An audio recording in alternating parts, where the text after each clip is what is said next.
Why don't we get started, and if there are a few more people, they will join us. I suspect we will have plenty to talk about. Let me just introduce myself. I'm not going to do the laborious introduction of all of our panelists because you've met them all earlier on today, although I do have an introductory question for them in just one moment. My name is Paul Bernstein. I am no expert in anything to do with tourism, technology, or media sectors.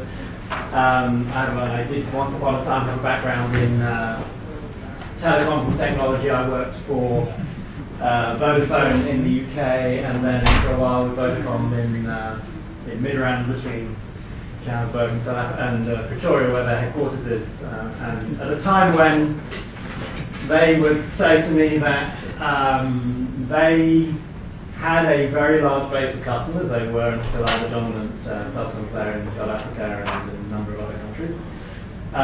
But most of their customers, I mean 90% of their base, lost them money.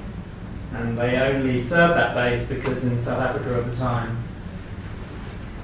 the government insisted they did for equity reasons, that they couldn't just simply cut people off who cost them more in switching costs across their network than they actually made in monthly revenue. I think that situation has changed somewhat in the last 10 years, which is one of the most exciting things and why it's so good to be part of this conversation. I'm involved, I work for the Pershing Square Foundation, which is a private foundation based in New York, although I spent most of my life in London, apart from the time when I was living in South Africa. I am the only member of my family who doesn't have African citizenship, I'm sorry to say, although I was told earlier on that having married to someone who was born in Zimbabwe and I'm now Zimbabwe and proud. And as the conversation goes on, I may share some of that bias. And we may talk about the possibilities of Africa's greatest country. But we'll see where we get to with that. The question I'd just like to ask our panelists first, just to get the conversation going, is just so you don't have to introduce yourselves again, but what is one thing that you've heard today that has really changed your thinking about all of this question of business and impact? I'm going to defer to the esteemed Prime Minister. Let's start with the esteemed Prime Minister. What have I heard? What have you heard today? You're stuck now, we'll come back to it later. I think I was going to say the Prime Minister's had so many great lines today. I'll hold the question till later, so I'm putting you on the spot. But what I would like to do is, I work in philanthropy, but I work for someone who is himself a successful hedge fund manager and is deeply motivated by the questions of profit and commercial gain. So he puts us under pressure the whole time to think about that relationship between profit and social change, which, as we heard from the Prime Minister this morning, shared value is a way of encapsulating it. Starting whether with reference to these particular sectors, or we maybe focus on the sectors later, I'd just love to hear what, particularly maybe from Brenda, from Todd to start with, because we've heard from the Prime Minister. What does that mean to you when you're thinking about business, when you hear that kind of message about shared value? It's what I do on a daily basis. So it's not new. So I do it. How do you do it in your business? Let me talk about the business that I'm in. So that it has to do with tourism, which is a hospitality fund. We buy underlying hotels around the country and manage them through different management contracts with different operators. What we have created is an ownership by the employees themselves. Ownership not in the business, but a shared value and responsibility on the success of that business. So they share in making sure that business succeeds and the incentives that come with all that. So shared responsibility and shared value is something that most companies in South Africa are beginning to share and experience, precisely because Earlier on, I said in the previous meeting, if you look at what has happened in the mining sector in the country, it's a stark reminder to all of us that we are all connected.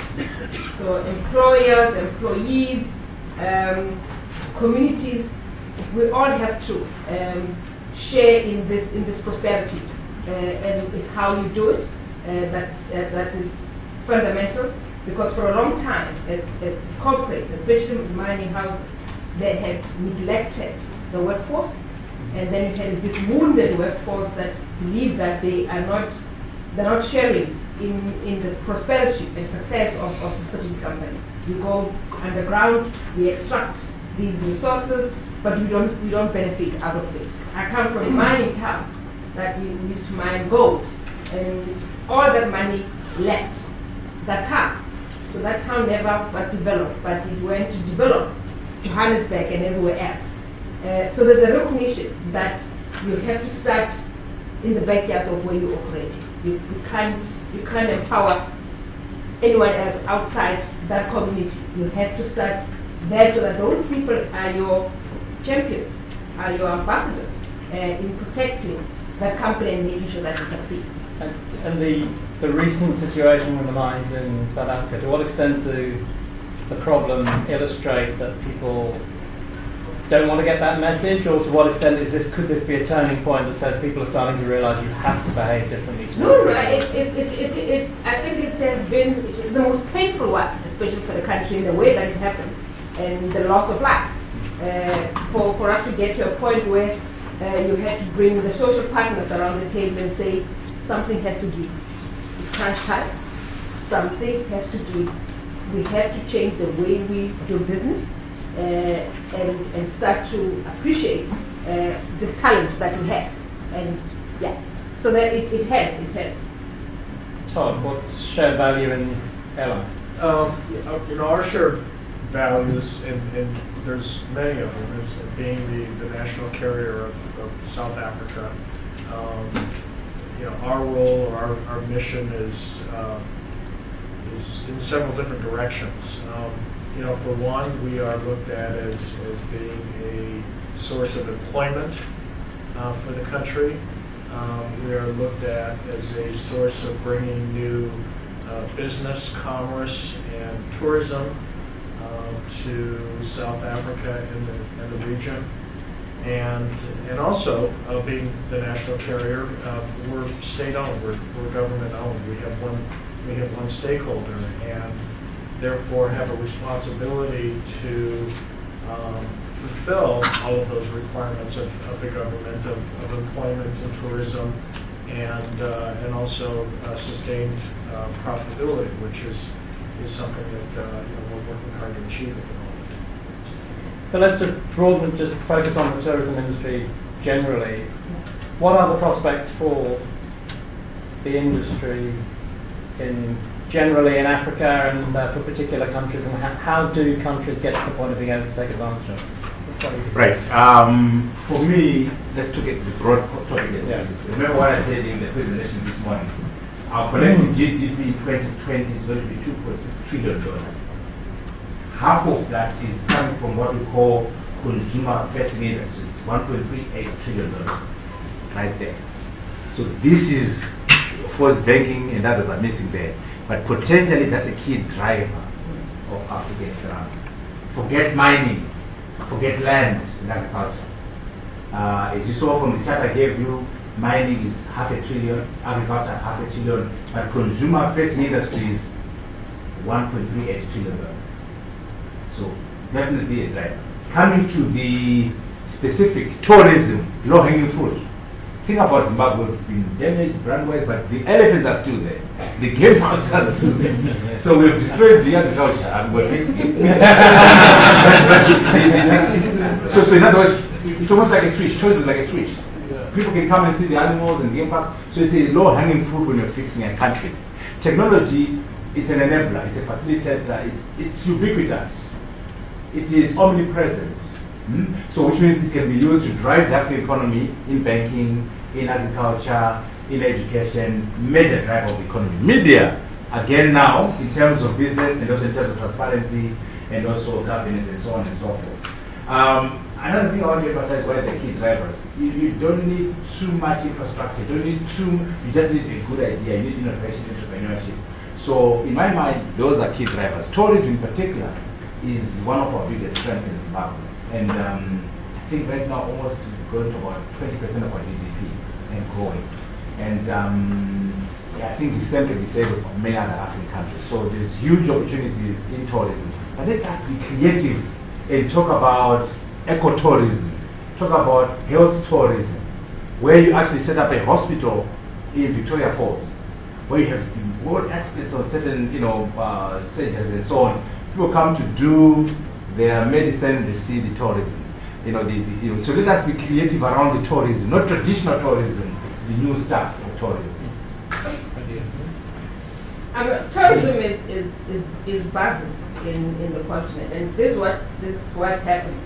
You have people come to South Africa to do a whole lot of things. Either they go to Cape Town or Johannesburg, and then they do the Kruger National Park, and then use South Africa then as a springboard to go into Kenya to do the Mutambara, for instance, or go to Ghana for the Gold Coast. So there's and they use SAA, by the way, to get to this. So it's amazing, As he rightly points out, the Prime Minister, it's a low-hanging fruit, but it's one that is growing abundantly and immensely tourism in the continent. And when we decided as three countries, that's South Africa, Zimbabwe, and Botswana, right, to have that park, frontier. That you get into one gate, you come out on the other side. Precisely because we recognize that there's shared value, among the three countries, and that's how we're packaging the tourism packages now. You can't go to Botswana and not do South Africa and do Zimbabwe. You can't not go to Kenya and not come to South Africa. So that's how we're doing the tourism. On health, I mean, we find that a lot of Africans come to South Africa for medical reasons. They go into hospital, they get procedures, and by the way, even London. I mean, a lot of people come from London to do cosmetic surgery using South Africa. So they do their procedures. Health safaris. Exactly. Yeah. They do their procedures. 2-3 days, they're fine. They go out, and we've got the biggest market from China coming into the country. But what is of interest now is domestic travel. It's amazing. People are beginning to know their own country and beginning to go into the continent and understand. So the tourism is a must for all of us, and it's happening. Yeah. And what needs to happen for it to develop more? Further. Yeah, you were talking about transport links this morning. Transport, it's one of those. I mean, if you can make it easy for people to travel around the continent, and be sure that they are going to be staying at a decent accommodation place, hotels or inns or whatever, motels or camps. I mean, I think a lot of people want the experience of being outside. So you've got camping facilities. If you do the Mutambara for Kenya, I mean, the best ever is the camping one. If you were to do that, it's just magnificent. So I'm actually now representing Kenya tourism. So that is, I think a lot of individuals and business people have recognized that tourism is the way to go, and so you've got a lot of entrepreneurs coming in to drive it, more tour guides, more tours designed specifically to attract the markets all over, domestic and international.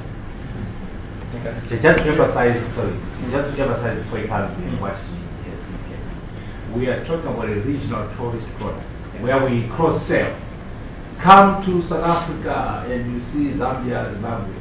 Come to Senegal, you see Ghana, and so that when people come, it's much more cost effective for them to fly to Ghana, they go and see Mali, they go and see Senegal, they do the whole West African scene. Or when they come to Southern Africa. So we are trying to do what we call, we go to a TOSA, I say TOSA, that's a regional body, to sell a regional tourist product. Number two, intra-Africa tourism. You know, when Africans make some money, they go to Japan, they go to Malaysia, they go to Singapore. But I say, yes, but why don't you go and see Ghana and see the Gold Coast and Africa? So we're trying to promote intra-Africa tourism. Africans seeing Africa. You'll be surprised, many Africans who have gone to see the Great Wall of China, they've gone to see the Taj Mahal in India, but they've never seen Ghana. They've never been to the pyramids. So we're trying to promote also within ourselves, promoting knowledge and economics through intra-Africa tourism. And domestic tourism, that's another issue. In Zimbabwe, we have the Great Zimbabwe, we have Victoria Falls. And some Zimbabweans have never been to the Great Zimbabwe, but they've gone to Malaysia. So domestic tourism, we should drive that. Intra-Africa tourism, we should drive that. But let us do cross-selling, regional integration, continental integration in tourism. And before I come to each other, in the development of that intra-country and also the intra-Africa tourism, are the tourists looking for the same things that the non-Africans are looking at, or is there another market that could be developed? I think yes and no. Yes, in the sense that, you know, surely the Great Zimbabwe is interesting to the European in the same way that it is interesting to Ghana and the domestic Ghana. However, because of the history, for example, we would want to know what happened in those, the coast, the slave in Ghana and Mali and others, you know, because of the history of Africans. So, and because of their identity. So yes and no. No, because we also are Africans with peculiar interests and so on, but yes, because some of the attractions are very similar. The pyramids are fascinating to everyone for the same reason. But we, as Africans, are proud because we built them. The Nubians built them, black Africans. I mean, I have nothing against the current Egyptians. But black Nubians. So I'll be very keen to go and see what I built. Well, really, you know, for many of the countries in Africa, tourism is you know, the #1 driver, and I believe the statistic is for every tourist that comes to the country, that either impacts or it creates 8 new jobs in the country. So, you know, for many of them, that's really quite significant. And from North America perspective, and from SAA's standpoint, about 55% of our business out of the U.S. is leisure, and that includes you know, the North American that's going down safari and you know, visiting South Africa, Kenya, Zimbabwe, Zambia, those places. That also includes missionary tourism or humanitarian tourism, going down there to do work on the African continent, and a couple other student travel and things like that. So that includes some other segments. But from what we're seeing here in North America is traditionally tourism to Africa has always been viewed as #1. It's a destination that you travel to once you're retired, and you travel around Africa in a bus with 45 of your closest friends, and also that it's a very expensive venture. And I think those are currently myths about tourism to Africa that no longer exist, or they shouldn't exist. And the fact of the matter is that Africa is not a destination that you have to wait until you're 65 or 70 years old to travel to, and you don't need to travel as a group. There's many countries where, as individuals, you can feel comfortable traveling to. Many of the destinations also are not just, I think people think of safari for a holiday or a vacation, and they think of simply, they think of Africa and they think of simply, it's a place to go on safari. Well, in many of the regions, as we've talked about, there's much more than that to do. South Africa in particular, we do have a safari component. We've got spectacular wildlife in South Africa and Zimbabwe and Botswana, and even going up into East Africa into Kenya and Tanzania. You have the gorillas in Uganda and Rwanda.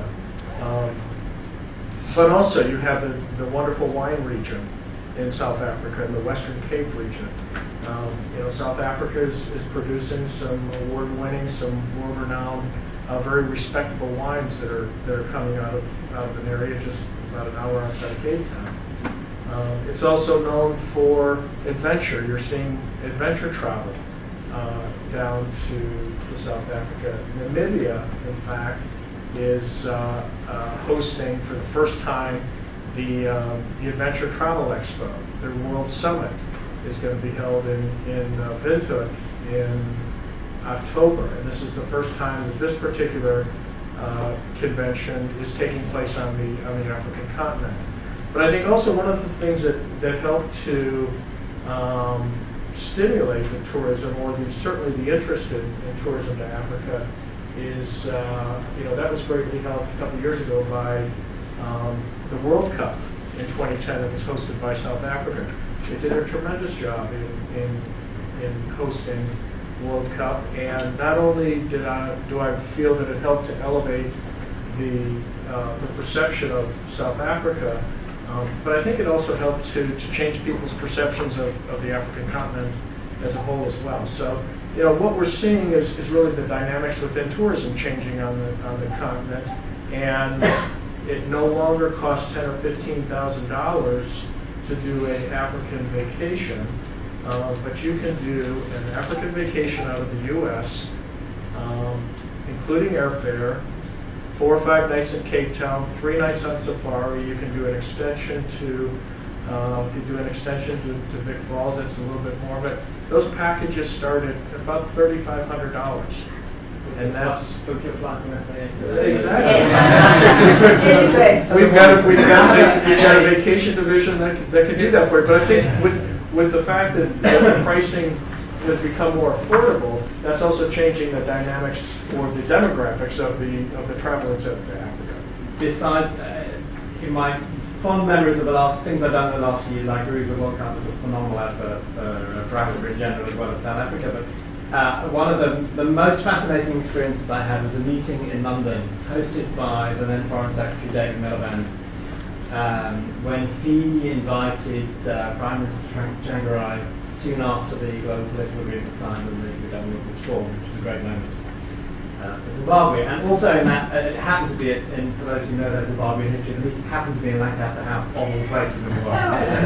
But in that meeting was Tourism Minister Mutambara. And his question, the co-host with David Miliband was someone called Richard Branson. And so his question to Richard Branson was, Mr. Branson, or Sir Richard, I see, is, when are you going to put on direct flights from London to Harare? Because that's what will open up our market to people when they can come direct.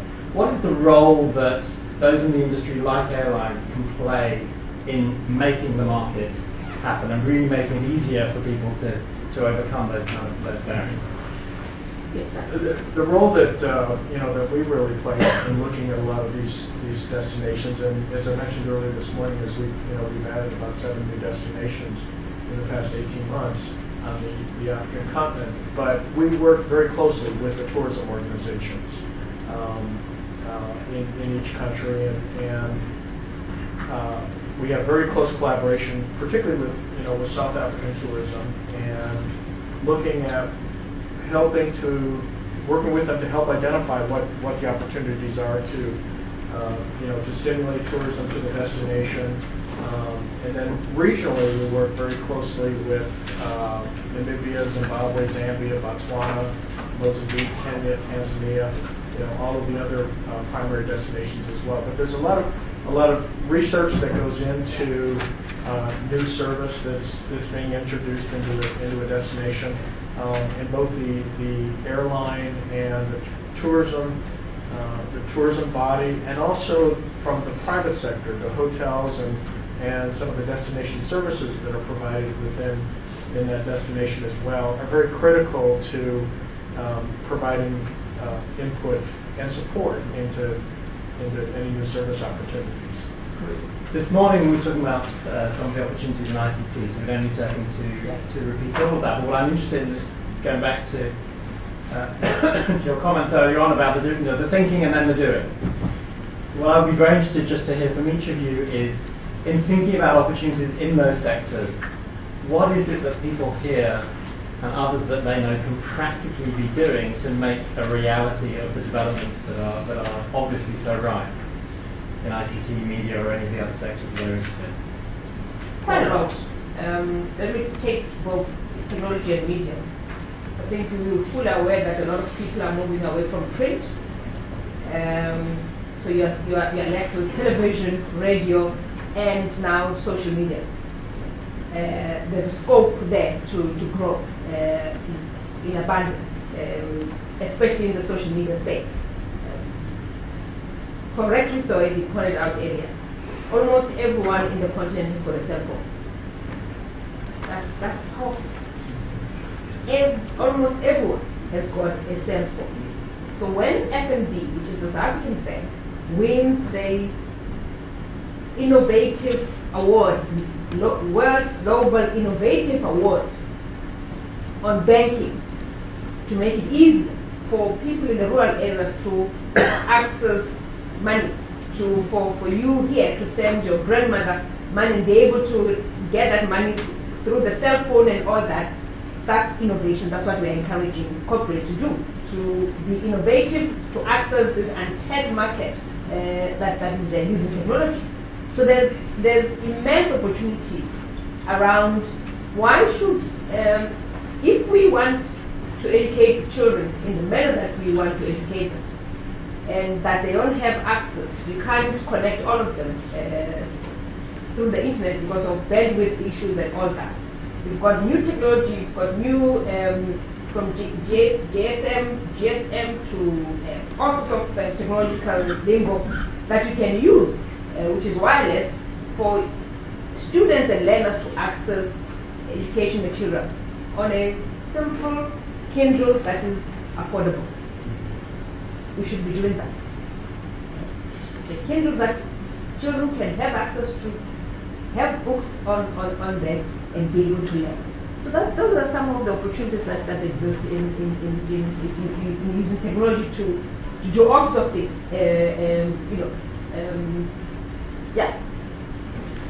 Technology is an enabler.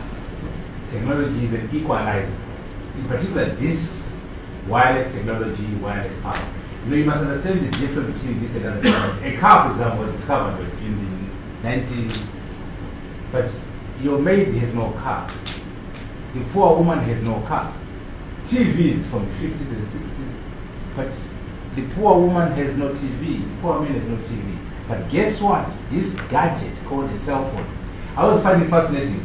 For it was in Africa, people have made it, people working in a gadget. Gadget digging. All of a sudden, hello, just like you, just like you. The woman working in the kitchen has got a phone. And by the way, because they are poor, they are better at SMSing than you. So to me, that is so wonderful, because this wireless technology is the key enabler.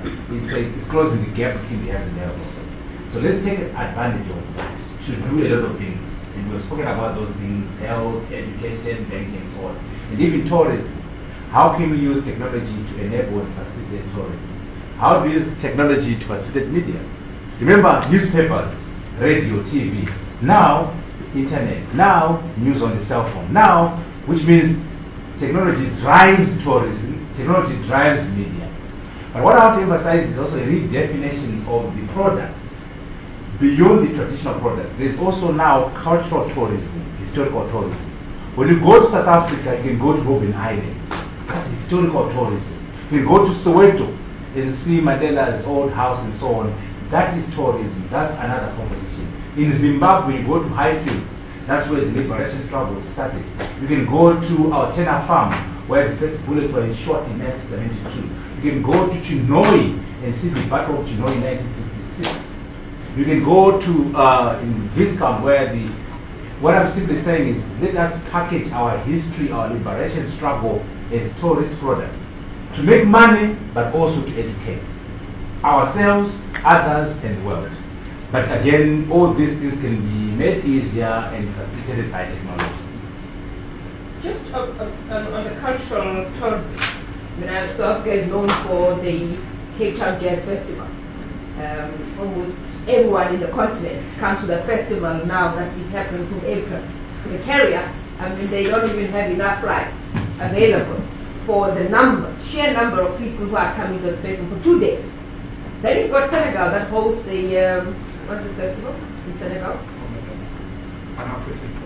Yes. Now, and it happens every year. And you've got everyone, all of from everywhere attending that festival. You are in Senegal, you are able to do other things when you are in Senegal. So we're using culture also to draw people into the continent and have the benefit of culture and everything else about that country. No, just going to add that I think that from a media perspective, that most everything that's being done now in the airline industry and within tourism, if you look at travel agents, tour operators, tourism boards, other tourism-related businesses, everything is moving to electronic media, and more so away from print and things like that. One more question, and then we'll open it up to the floor, which is that underlying all of this and alongside the investments is demographic dividend. So I'd be interested to hear what you think, what needs to happen to make that, to mean that there are the right people for the right jobs. When you say demographic dividend, what you are saying in short, convert population into economics. To convert numbers into economic value. So we must educate these people, we must give them skills, we must empower them, we must create an environment where they become economic players. So once we do that, then your numbers become a dividend. It also builds the economy, they become consumers. You China, 1.2 billion people, they can decide, okay, we're going to make chairs. There's already a captive market for that chair because of the numbers. So consumers, so make sure our people have buying power, they have disposable incomes, they can become consumers. Numbers become economics. We train them, they've got skills, they're empowered, they're business people, then they drive the economy. But more importantly, on that subject, let us have more entrepreneurs. Let us have more job creators. Let us have more owners of companies. We're sick and tired of workers in Africa. Yes, I've got an MBA, give me a job, but I have an MBA, I want to form a company. I have an MBA, I want to build a business. So we want more job creators out of this population so that our population becomes an economic dividend.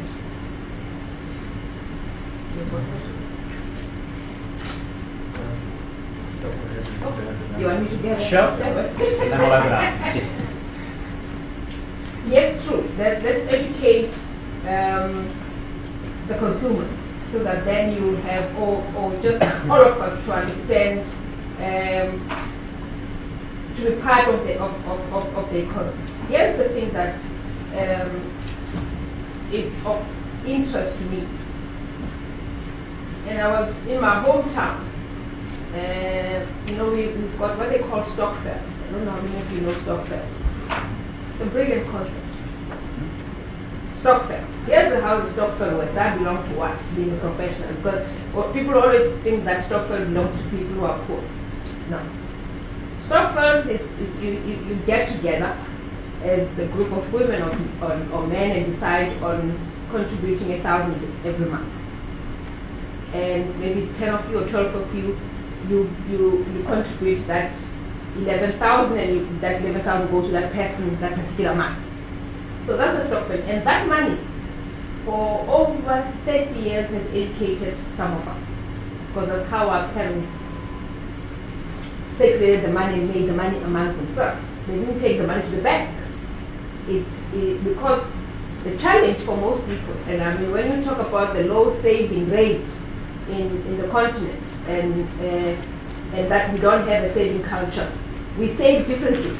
You expect people to go and save at the bank. They don't trust that. They want to have this money with them and spend it because they've got obligations. They need to take children to school, they need to pay this and that and that. So the stock fair phenomenon in the continent is rife and is growing. But what I found interesting when I went home now, a friend of mine came and said, oh no, because there are a lot of people who are unemployed, they can't afford to contribute large sums of money. So, you have access to 20 rands today, you're putting it together and taking that pool of money to the bank. At the end of the year, you're going to share what has come out of it with the interest mechanism. But the interesting concept was when they said to me, there's opportunity for people with large sums of money to come in to loan this money amongst the stock sellers. So you bring in your 5,000 rand, these people loan that 5,000 amongst themselves. So I need to clear the rent because I need to pay school fees here. You come and loan there. You don't go to the bank, you charge exorbitant interest rates. Amazing creativity that is happening. But I sat there and thought, oh my God, I could bring an asset manager who's going to tell me that you need to put it in a hedge fund. They will not have a clue what you're talking about because they're dealing with immediate needs and all that. So it's a process of education, and the product that you come up with must take that into consideration. So you can't design this product from the sky. You need to understand that you're dealing with people who have particular needs. And when you design the product, it has to take that into consideration. For a long time, domestic workers in the country could not benefit from pension because the law, and if you apply the strict interpretation of that law, did not make accommodation for people who are not in long-term employment. And because of the remuneration of domestic workers, they don't qualify for pension benefits. We took a decision as women, professionals. We sat around and said, we need to do something about this. These people, they work for us, we work with them. What do? We sat around the table and came up with a product, but we decided to bring an insurance company, and we said to them, don't bring us men, bring us women actuaries, bring us women marketing executives, bring us all the women in your organization in insurance for us to put this product together. Because we as women understood what was important to the domestic workers. We brought them in, we designed the first product for domestic workers. Now they have a savings. The law never did that for them. We did that as professionals, as business people. So some of these things, it's just understanding the environment and designing a product that fits the market that you're trying to be involved in. Extraordinary. And I want to link that up to the idea of parallel from the bottom of the pyramid. It can't be business as usual if you're going to service domestic workers, poor people in the bottom of the pyramid. You need a new product that will not exist. Like this, that's a new product actually. You need a new business model. Because if you apply the models of the top of the pyramid down there, that's why you say, oh, we can't beg the poor, it's not economical, it's not profitable. Because you're using the wrong model. New products, new models, new distribution networks, new thinking. Why? Because at the bottom of the pyramid, you have lots of people with very little cash individually, but collectively, they have cash. So the issue among you is to say, how do I service the poor and make money, but also give them products? Like this model she has described, will benefit everyone wins. The investor benefits, the domestic worker benefits. So I want to encourage that when we talk about banking or servicing the bottom of the pyramid, it can't be business as usual. We need microfinance, we need all these creative ideas. And in the process, again, no charity. The model here is not charity. It's business. But business which is peculiar and unique to the environment. Let's open up for questions. Yes. Hi, this question is for Todd. Talking about the airline industry in Africa, I think we talked a little bit earlier, talking about the challenges that we face. One was bilateral relationships between countries. As an example, a flight from out of Lusaka over the summer. So a flight from Lusaka to Dar es Salaam is about 1,000 miles, supposed to be $1,000, whereas the flight from Joburg to New York, which is 8,000 miles, costs about $1,200. So that's like 8 times the distance and almost the same price. So beyond the bilateral issues, why are flights between African countries very expensive? The airlines have any, are the airlines partially the problems of issues in terms of pricing. Yes. People love to blame the airlines. So.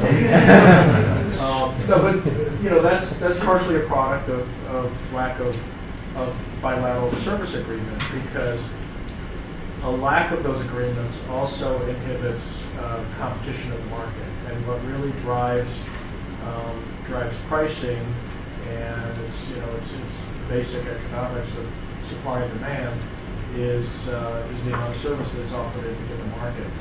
And when you do have less restricted bilateral agreements, that tends to promote competition. And the more competition that's brought into the market is more favorable for the consumer and will help to drive down pricing and making that more affordable.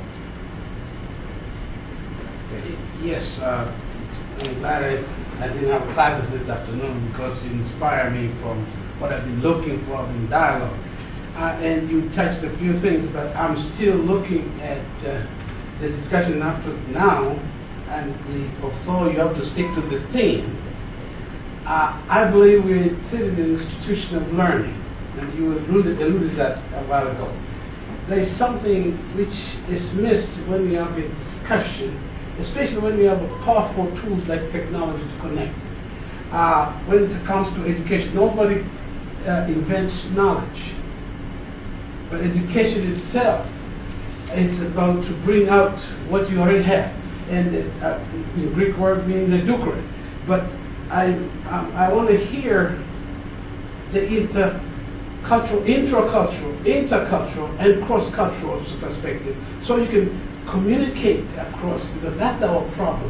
Within the continent, within the specific country, within the ethnic lines, and how is that translated to young person in Duke here, doesn't have to be from Africa, whether I'm talking about tourism, how does it benefit a child from North Carolina and Durham here? And not from making money, because hey, Africa is not for money, because that's what the education has been. If you can talk a little bit about the myths in education, in the field of business itself and government, and how they curtail, they bring down their possibility of having, and a child, especially with the intercultural perspective and cross-cultural between African and African American. Powerful resources, powerful economy, powerful business opportunities, but we don't talk about that because we're focusing again in reflection to or compared to other people who have existed in the past and blaming the past. Now, I don't have that. Imagine I did not get any scars from, of course, directly from the colonialism or from the slavery or whatever. Just imagine that. And now, tell me, what is it that a child in Durham need to learn about child in Zimbabwe and the joint forces as empowerment, and to create this new innovative way of self-protection, which I believe education is a security issue, which is supposed to be a source of civil civil rights issue. That's left out because it's the way we interpret the knowledge to the young people. Help me, let's have a little bit, how can we use education? Because to me, it's been missing. It came up a little bit, but... Let me just, the people who do this well are the Brits. They have twinned with schools in South Africa, and possibly, I think, in other parts of the continent, and exchanges. So there's, when they decided to partner with a particular school, there's exchange, there's technology exchange, there's student exchange, there's teaching that happens over the internet. They've done that very well. And maybe that's where we should start, even from here. Start to identify schools that we can partner with at high school level and at tertiary level. Because I know that universities have got training programs, so there's exchange at this level. But I think we're looking at a lower level, and that's where we need to start. The Brits do it very well with us. We've got that program. There's exchange of knowledge, ideas and culture. They get to know what is happening in that school, in that community, and they bring in the learners from the UK to come. We take to the UK. We did that with just the Olympics. And because of that program, we took a whole number of young people from South Africa who were at high school level to be part, as they were there for a week, they were at school in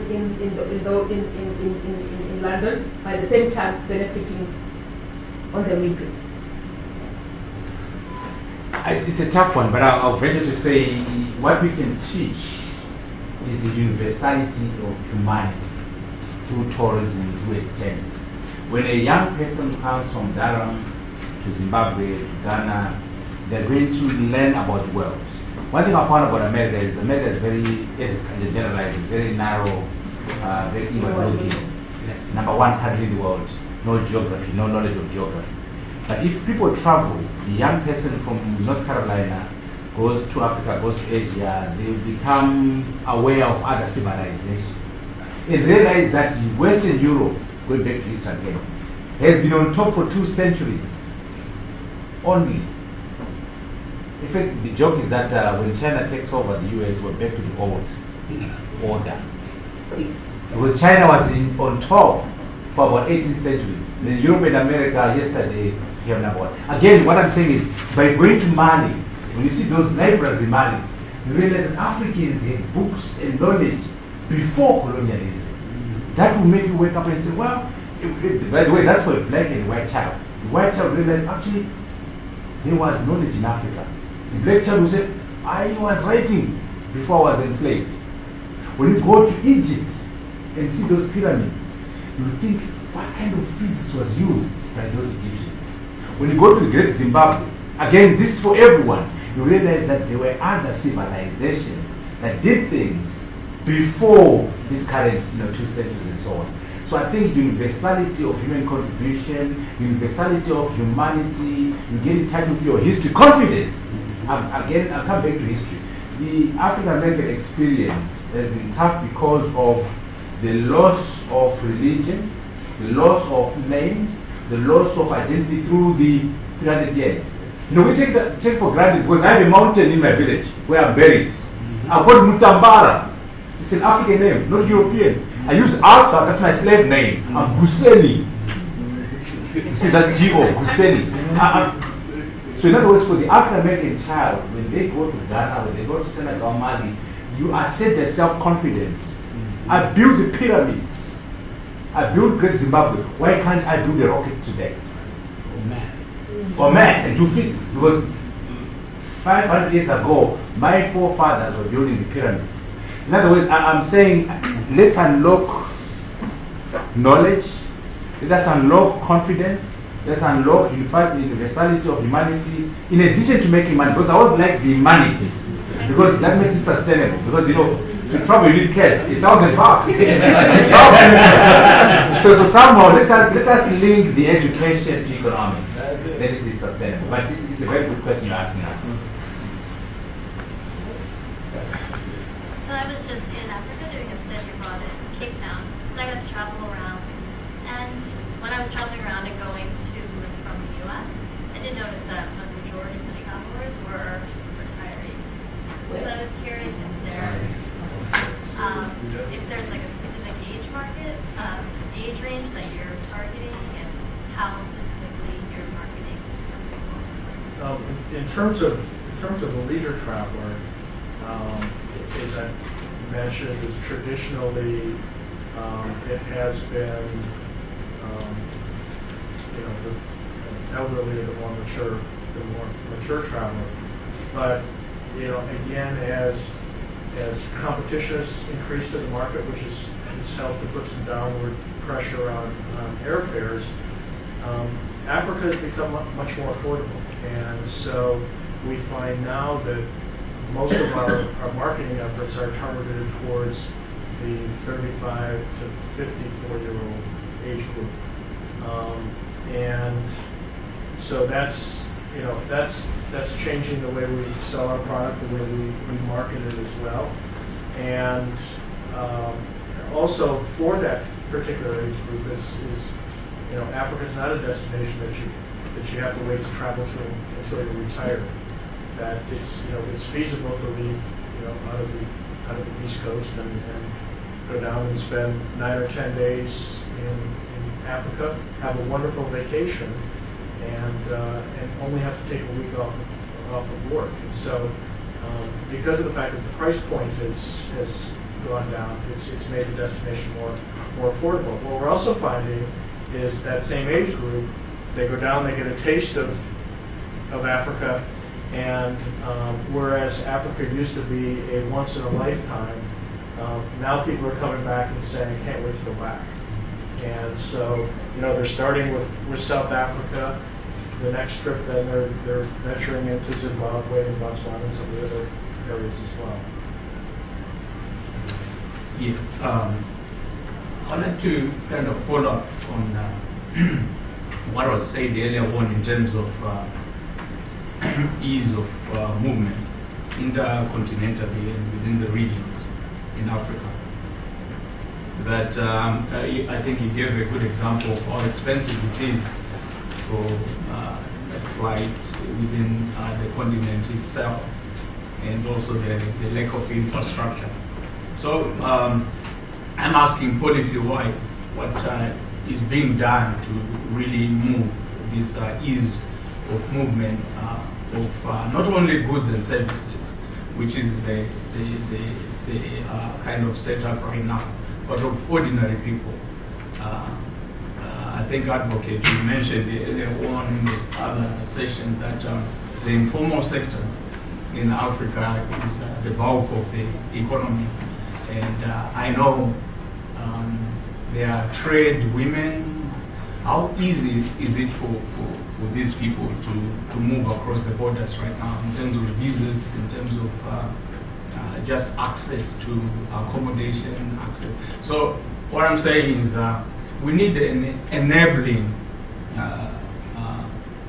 kind of environment, like what you were describing about the tourism between Zimbabwe and Botswana, and you created this zone that can facilitate this kind of tourism. But what about for trade women who travel through borders and get it very difficult to cross? And but I'm also encouraged by what you were describing in terms of we call them rounds in Zimbabwe, pooling of resources, and also that professionals are going into these areas and helping these poorer people, but who are interested in being part of the mainstream economy. Okay, the ease of movement. I think there's ease of movement for SADC because there's road transport. So you've got buses, you've got taxis that can move people around. And I think for all of us in SADC, we don't require a visa, so it's quite open. Here's the thing: next time when you go to South Africa on the program, go to the Bay Bridge border between South Africa and Zimbabwe and just see the movement. Tens and thousands of people on a daily basis moving across, and moving goods and services and people. That bridge. I mean, you've been there, you've seen it. It's amazing, and there is transport available, and road transport that is available. So for SADC, I think there's talk now of rail network. Quite expensive. We're looking for investors on the rail network just to connect these countries by rail. It's a tough ask, but I think it should be done. Rail. And then we can, as we move along, we can look at East Africa and West. But I think SADC easy to access by road. You still have flights. Air Zimbabwe is still operating. Air Botswana is operating. You've got SAA. they're still operating. So it's easy to use the air, but you also use road transport. That's a quick one on that. $1,000 from Lusaka to Dar es Salaam, and then 1,200 from Johannesburg to New York. That's a travesty. That's a policy failure by the government. We can't leave it to markets. Surely within SADC, within Africa, we should ask us, why is that a reality? And do something bilateral, do something regional, do something parallel. So we need to change and fix our policies. We've got to change our attitude. You know, when you come to Zimbabwe, I meet some professors from the US actually, who happen to be Nigerian, coming to Zimbabwe with their American friends. And the American friends quickly move through the visa into the country. The Nigerians will ask them, Oga,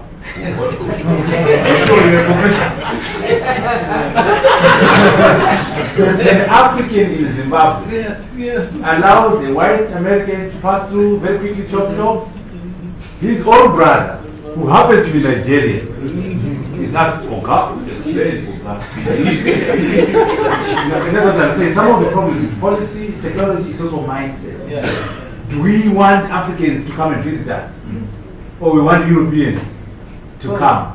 We want both, but let's make sure we enable. So I would want actually to see how we can do at a policy level. Let's not leave it to markets, or the market to decide. At the policy level, let's find out air transportation in Africa, rail transportation in Africa, road transportation. This is the infrastructure we need for intra-Africa trade, for tourism in Africa. Let's fix it and make it cost effective. And so policies and attitudes must be changed. You guys talked a lot about the tourism angle, what can be done around tourism. I'm interested in the second and third part of this, which is technology and media. You mentioned SMS texting and some of what has been done in the health sector as well as banking. I'm wondering, how is an economy being built up around technology and media? Not only how is it being sort of delivered to consumers, but what are the economic opportunities specifically within tech and media in Africa? Yeah, personally, I didn't say a lot because I spoke about it on my talk today. That everything. Technology is ubiquitous, technology is omnipresent. It's driving agriculture by pushing biotechnology to drive yields per hectare in our seeds, better fertilizers, providing comms for farmers to information about marketing, information about the rain and so on. Technology in education, the classroom has changed. Smart classrooms, the blackboard has changed, the book has changed as well. Manufacturing, we are using technology to drive our manufacturing. Mining, we're using robots and mechanized systems. I think, to me, and this is why I think about it here, I feel so strongly about it. I feel that technology is a big equalizer for us in Africa. We can actually leapfrog where others walk. We can actually, fast track ourselves in everything. And so, and that's why we didn't say a lot about it here, because we spent a bit of time on it in the morning. But if you ask me, that's one game changer. ICTs, biotechnology, nanotechnology, neuroscience, and I think the more sophisticated, the better. That's why I studied rocket science myself. Because I want to use rocket science to drive the African continent. It's possible. And on the techno media, if you go around the continent now, most people in that continent don't have TVs. And almost all of them have got cell phones and radio. Yeah, I guess my question is more so from, like, I know that exists in its presence, but I'm wondering, I'm looking for a little bit more depth in terms of, like, what are, maybe it's a government thing, what are governments doing to enable businesses to come in to, make money in Africa off of technology and media? I mean, that is open. The enabling environment is there for that to happen. That's the shortest answer to that. Just to the biggest bank in Zimbabwe is now called EcoCash. That's a mobile cell phone company that went into banking.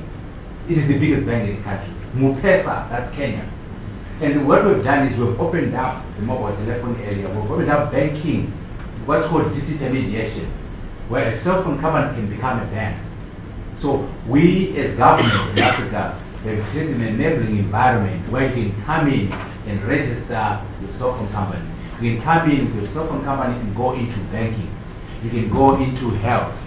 You can go into all these things. So the laws, the regulations are being opened up. The laws are slow. The funny thing about technology moves faster than the lawyers advocate. I'm sorry. The lawyers are a bit conservative. In Zimbabwe, the problem advocate where there was a billboard and they took it down using a law from 1973. So I said, comrade lawyer, how dare you do that? In 1973, the technology on the billboard wasn't there. How can the law be competent? The law from 1973, 40 years ago, be committed to say, we are taking down the billboard because the law says. So again, what we're trying to do is to move our laws so that the laws are in keeping with technology. Otherwise, the law can be a barrier. My area is robotics. I build machines that think like human beings. Right now, the laws don't exist for a car to move without a driver. We have the technology to do that. So the laws must allow for a car to take people around without a driver. But I'm simply saying we're trying our best, but and the examples are there, in particular in banking, in mobile telephony, in health, in tourism, but the sky is the limit. Now nanotechnology is one area where South Africa and us are working together on. And nanotechnology is 10 power minus 9. Nanotechnology changes everything you can think of. We now can build a suit where we never get wet. You never get dirty. Why? Because we're manipulating molecules at the level, we're manipulating materials at the molecular level. So we build this cloth where you can put water and it won't get wet. Now we're saying, whoa, that's not for Japan and New York, it's for Rwanda. It's for Soweto. If we're clever to say, how do we take the most sophisticated of science and apply it to address our problems? And I hope if we have a room filled with aspiring entrepreneurs in that environment with its good bits and its bad bits, what could they be doing to create the next M-Pesa or Cash, so we're not sitting here having the same conversation about the same technology? Yeah, entrepreneurs. So they must do what entrepreneurs do, where they find that opportunity. That's all. Just come and find it. Absolutely. Identify the problem, identify the technology, identify the business model, get the link between this impact and the business opportunity, and get going. Yeah. So oftentimes in the West, or at least in the US, there's still negative perceptions about tourism in Africa, such as petty crime and whatnot.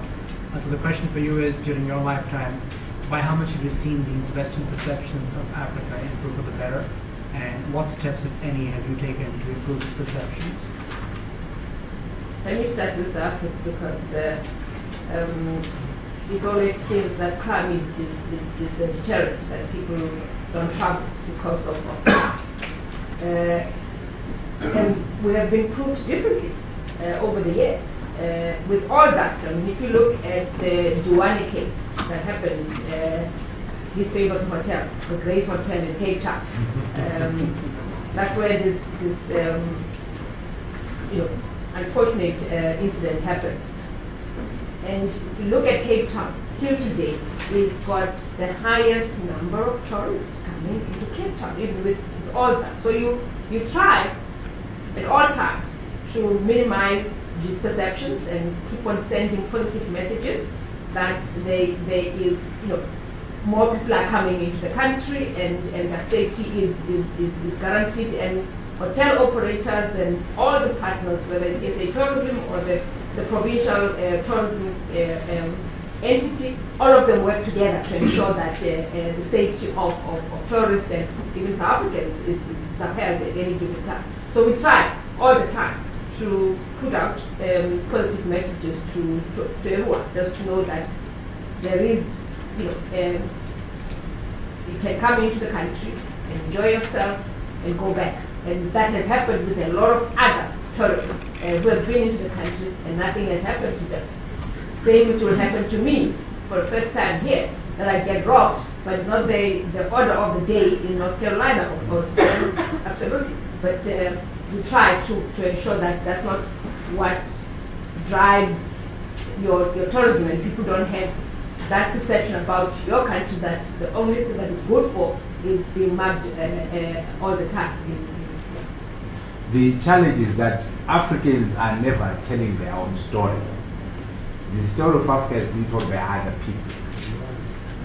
Yes, we have problems, just like everyone else has problems. There are problems in the ghettos of New York and Chicago, there are problems. But that's not the story we are told out there. American dream. That's what we're told out there. America is the country of plenty. Milk and honey. Anyway, that's how Americans tell their story. We need to tell our own story. That's why there's Brand South Africa, where they're branding South Africa and telling South Africa's story. Brand Zimbabwe, where we're trying to project our own country and speak about our own selves. Brand Africa, where we're working together to say, let us tell the African story. So that some of these images, which are portrayed by CNN, BBC, and so on, we will be able to project our own image. Yes, we do have problems, but sometimes our story is never told from our own perspective. I'll talk about Zimbabwe, for example. You know, people hate Mugabe. You know, Mugabe has been very good on terrorism.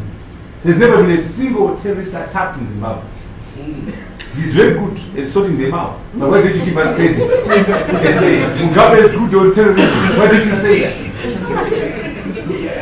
He's very good. Anyway, but I'm saying, what I'm saying is, even when you come, by the way, when you come to Zimbabwe, you'll be surprised by how peaceful the place is. But when you read in the papers, it's like we're fighting every day, there's chaos, and your life is in danger. But let us take charge of our lives as Africans and stop complaining and whining. Let us tell our story effectively. And that's where also the Africans in the diaspora must play a role. Be our advocates. The African Americans or Africans who live in America, do the advocacy for Zimbabwe so that I can have it.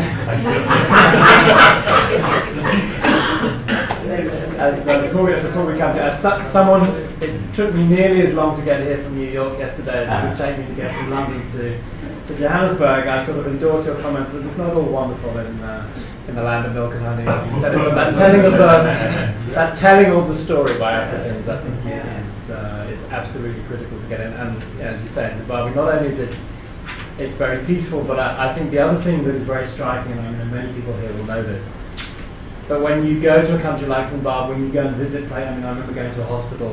This was one of my favorite days. It was the day that I first heard about Martin Gandhi, so it's a very memorable day in my life. And you go. It was 2 months after the hospital reopened after a general shutdown through the political and economic crisis in 2008, 2009. And they were running an HIV clinic that, when I saw it, reminded me of a good HIV clinic that I would see in a very well-resourced place in South Africa. And that was just a huge credit to the enterprise that was going on in the country and the ability of the people to do it. And of course, the story at the time was that the healthcare system was shut down and in crisis. So I completely agree with you about getting those stories very firmly out there and telling it positively. Yeah, and actually, I'm just going to piggyback off of that was, and something actually you had mentioned was, are there ways that we could utilize the media to help us from a grassroots perspective as a diaspora here? So, for example, I have a big network from a recruiting perspective, and I have a lot of African Americans that now want to travel to Africa. So, what we're going to do actually is educate them from here, but if we could have some media and, different things that we could utilize so we can, it's really giving them that comfort level to, say, it's not all insecure. We can actually travel and go here. So kind of like a package deal, that way they feel comfortable to now travel. So, but how can we utilize media and, the tourism companies from that perspective when we're here to be able to help promote Africa? Very important subject. Al Jazeera has done a good job for the Arabs. Why don't we have an African channel which is similar to Al Jazeera? Which you count the BBC, CNN. Again, not just telling the story from the African side, just like Al Jazeera does its thing. Africa. I lived here for 7 years. I used to watch BET. And I'm saying, yes, I love BET. I was saying, why can't we have once a week one show that says African music? Just once a week, where we take the African musicians from South Africa, from Ghana, and show them BET. African dances. Zulu dances, Xhosa.